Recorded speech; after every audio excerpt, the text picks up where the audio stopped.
Welcome to simply Shenba. இன்றைக்கி வந்து நம்ம ராகி இனிப்பு புட்டு எப்படி செய்யலாங்கிறத பார்க்க போகிறோங்க. நான் ஒரு கப் அளவு ராகி எடுத்திருக்கேன். ஃபஸ்ட்டு வந்து இதை நம்ம ஒரு கடாயில் வறுத்து எடுத்துக்கலாம்.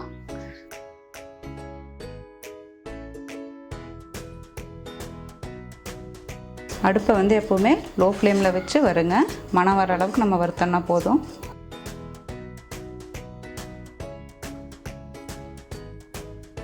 எந்த புட்டு செய்யும்போது நம்ம வறுத்துட்டு செய்யும்போது நல்ல மணமாக இருக்கும்.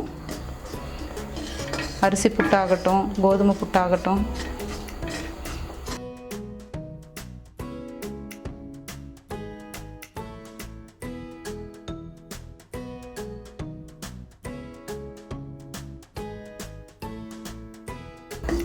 நல்லா மணம் வந்துருச்சுங்க. வறுத்தது போதும். இனி வந்து நம்ம அடுப்பை ஆஃப் பண்ணிவிட்டு இது கொஞ்சம் சூடு ஆற விடுவோம். சூடு ஆறிடுச்சு.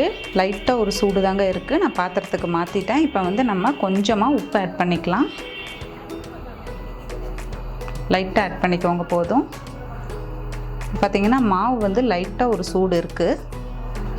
இப்போ வந்து கொஞ்சம் கொஞ்சமாக நம்ம தண்ணி ஊற்றி அதை பிணைஞ்சிக்கலாம். மாவு வந்து லைட்டான ஒரு சூடு இருக்கிறனால நான் வந்து பச்சை தண்ணி தான் எடுக்கிறேன்.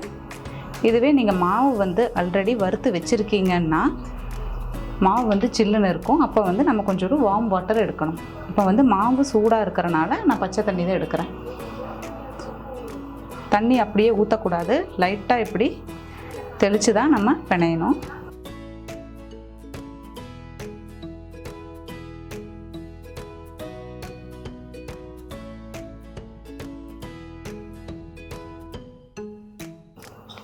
லைட்டாக தண்ணி தெளித்து பாருங்கள். எல்லா இடத்துலையும் வந்து நல்ல தண்ணி ஸ்ப்ரெட் ஆகிருக்கு. மாவு ஃபுல்லாக நல்லா ஈரப்பதத்தோடு இருக்குது.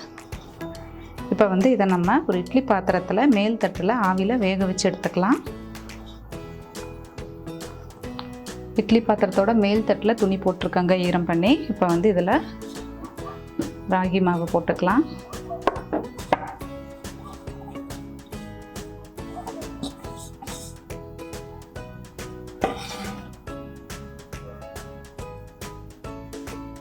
ஒரு 5 நிமிஷம் வைக்கலாம். நல்லா வெந்துடும். மூடி வச்சிடலாம்.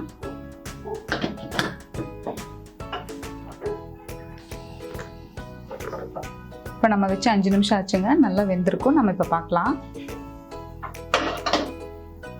பாருங்கள், இப்படி எடுத்து பார்க்கும்போதே தெரியும் நமக்கு நல்லா வெந்தது. இது வேற பாத்திரத்துக்கு நம்ம மாற்றிக்கலாம்.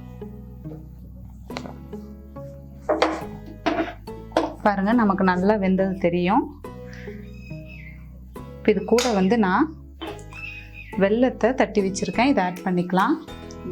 நீங்கள் கரும்பு சக்கரை வேணும்னாலும் ஆட் பண்ணிக்கலாம். கருப்பட்டி வேணுனாலும். லைட்டாக உங்களுக்கு தட்டுறதுக்கு ஒரு மாதிரி இருந்ததுன்னா சும்மா 1க்கு 2 தட்டிட்டு ஜாரில் போட்டு ஒரே சுற்றுனீங்கன்னா இந்த மாதிரி ஆகிடும். நான் காமிக்கிறதுக்காக அப்படி தான் எடுத்து வச்சுருக்கேன். சும்மா 2 தட்டிட்டு ஜாரில் போட்டு ஒரே சுற்றுனீங்கன்னா இந்த மாதிரி இருக்கும். இப்போ இதை அது கூட ஆட் பண்ணிக்கலாம். நம்ம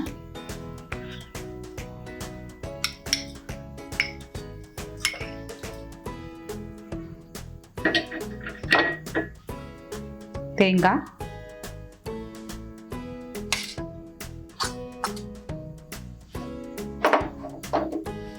இது கூடவே பார்த்திங்கன்னா நிலக்கடலை, இந்த வறுத்த கடலையை ஒரு 2 ஸ்பூன் எடுத்து ஜாரில் போட்டு அடித்து வச்சுருக்கேன். இப்போ இதையும் வந்து நம்ம அது கூட ஆட் பண்ணிக்கலாம். இதை ஆட் பண்ணும்போது நல்ல டேஸ்ட் இருக்கும். அதுக்காக தான்.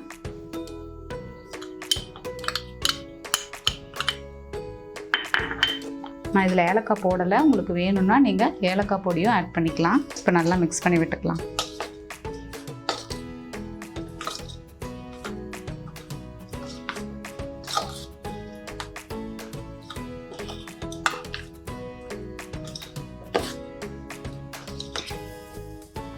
ஃபஸ்ட்டே நிறைய தேங்காய் வெல்லம்லாம் போடாதீங்க. பார்த்துட்டு கூட நம்ம போட்டுக்கலாம்.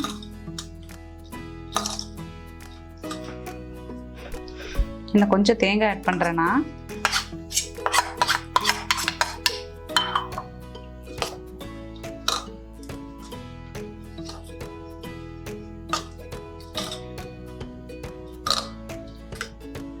இனிப்பெல்லாம் கரெக்டாக இருக்கான்னு டேஸ்ட் பண்ணி பார்க்கலாம்.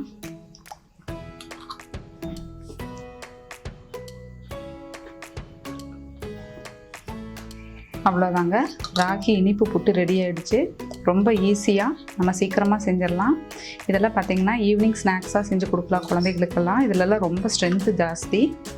நீங்களும் இந்த மாதிரி ட்ரை பண்ணி பார்த்துட்டு கமெண்ட் பண்ணுங்கள். சிம்பிளி ஷென்பா சேனலை சப்ஸ்கிரைப் பண்ணாதவங்க சப்ஸ்கிரைப் பண்ணுங்கள். கூடவே பெல் பட்டனையும் ப்ரெஸ் பண்ணுங்கள். தேங்க்யூ.